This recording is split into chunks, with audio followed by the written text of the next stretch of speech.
Halo, Assalamualaikum warahmatullahi wabarakatuh. Berjumpa lagi dengan Dian Nistasari Podcast. Salam sehat. Semoga saja teman-teman semua dalam keadaan sehat. Meskipun di rumah saja, tetapi hati selalu bahagia. Hari ini yuk kita belajar lagi atau sekedar ngobrol-ngobrol tentang COVID-19. Sering ya kita dengar dari pemerintah, dari berbagai sektor yang menjadi garda terdepan dalam kegiatan pencegahan COVID-19 ini, bahwa kita disuruh isolasi mandiri di rumah. Kemudian selama isolasi mandiri itu kita disarankan untuk di rumah saja, bekerja, beribadah, dan belajar di dalam rumah saja. Tetapi kadang-kadang kita masih bingung, sebenarnya bagaimana sih atau apa sih yang bisa kita lakukan dan yang harus kita lakukan ketika kita isolasi diri di rumah saja. Karena itu hari ini kita akan bahas apa yang bisa kita lakukan di rumah.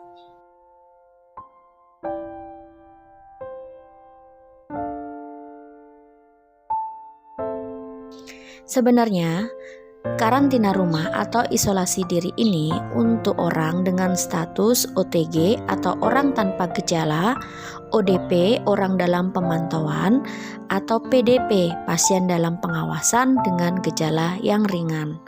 Untuk apa yang dimaksud OTG, ODP, PDP, kontak erat, dan lain-lain, ini sudah dibahas dalam podcast yang sebelumnya ya.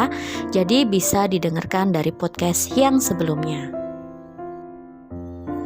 Untuk pelaksanaan isolasi diri, tentu saja tempatnya di rumah masing-masing dengan pengawasan dokter atau perawat atau tenaga kesehatan yang lain dan dapat dibantu oleh Babin Kamtibnas, Babinsa, dan atau dari aparat desa atau aparat kampung. Nah, OTG, ODP, dan PDP dengan gejala ringan ini wajib mengisolasi diri secara sukarela, yaitu apa? Tidak meninggalkan rumah selama 14 hari kecuali ke klinik atau rumah sakit atau puskesmas untuk memeriksakan diri jika gejalanya bertambah buruk. Jadi, yang perlu kita lakukan jika kita dalam posisi OTG, ODP, dan PDP ringan ini, pastikan bahwa kita memiliki kontak dari dinas kesehatan di kota atau kabupaten atau puskesmas yang akan menjadi narahubung pengawasan kondisi Anda. Jadi, ketika Anda merasakan bahwa kondisinya mungkin bertambah buruk atau bertambah baik, Anda bisa berkonsultasi kepada petugas kesehatan untuk menanyakan apa yang perlu dilakukan, sehingga dari petugas kesehatan bisa memantau kondisi dari Anda ketika Anda melakukan isolasi diri di rumah. Nah, selama di rumah itu perilaku yang harus kita jaga adalah yang pertama, menggunakan kamar tidur dan kamar mandi terpisah-pisah bila memungkinkan. Kemudian jangan melakukan kegiatan bersama, termasuk makan dengan anggota rumah tangga lainnya. Untuk kamar mandi, jika kamar mandi yang kita punya hanya satu, maka gunakan bergantian. Untuk yang dikarantina atau diisolasi, bisa mandi di awal atau di akhir. Setelah selesai, bersihkan kamar mandi termasuk toilet dengan cairan pembersih rumah tangga atau desinfektan. Bila berada di ruang yang sama dengan anggota keluarga lain, tentu saja jaga jarak minimal 1 meter dan tidak boleh kurang dari itu. Kemudian yang pasti pakai masker bedah saat sedang bersama-sama dengan anggota keluarga yang lainnya. Nah, supaya tidak bosan, maka siapkan kegiatan di dalam kamar. Misalnya nih, main musik, baca buku, menonton televisi atau film menarik lainnya, atau membawa pulang pekerjaan yang bisa dikerjakan di rumah dan melakukan aktivitas fisik setiap hari atau olahraga ringan.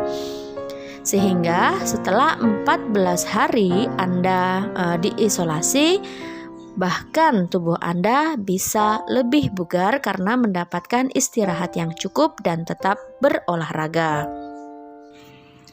Cuci alat makan dan pakaian secara terpisah dari anggota keluarga lainnya. Kalau perlu, gunakan spons cuci atau alat cuci piring yang berbeda.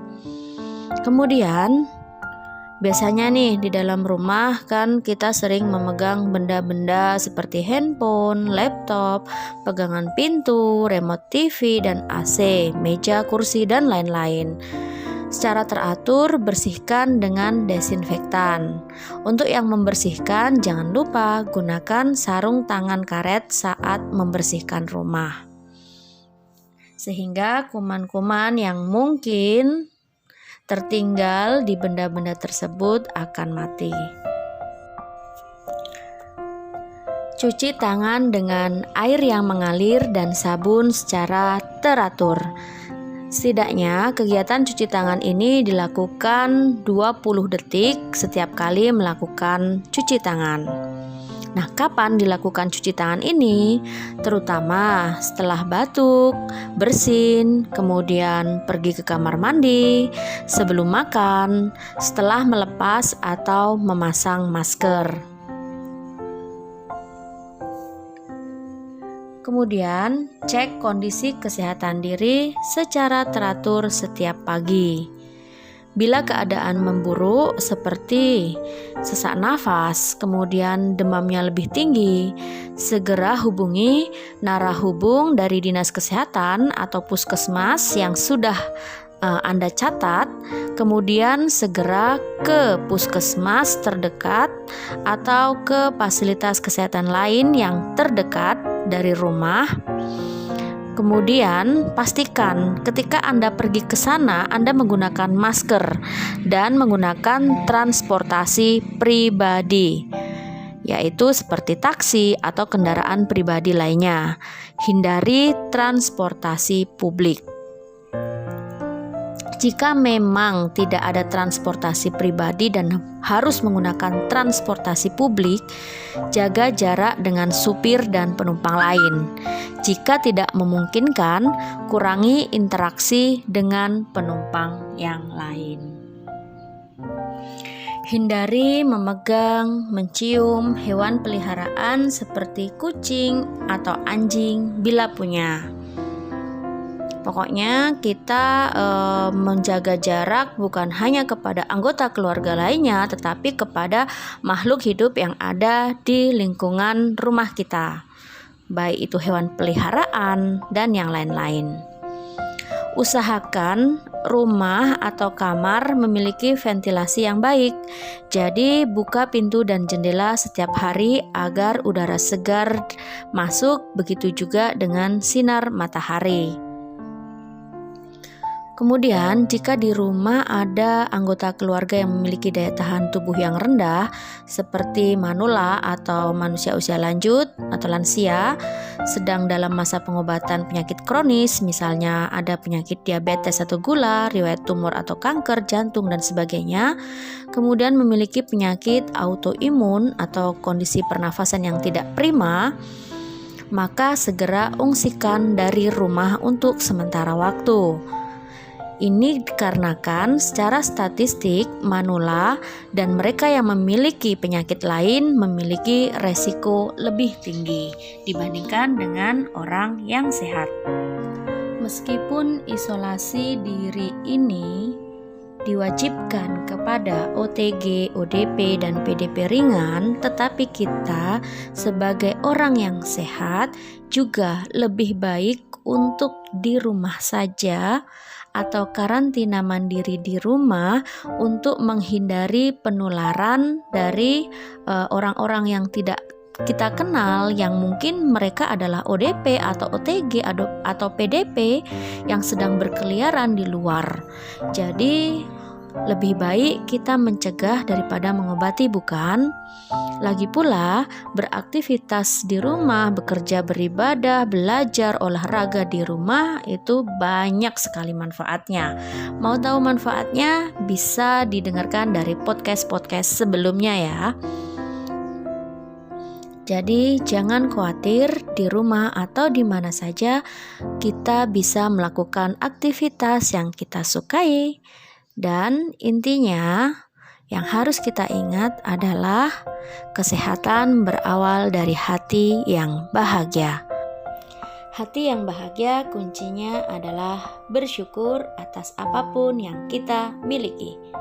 Semoga saja kita termasuk orang yang bahagia, bersyukur, dan sehat.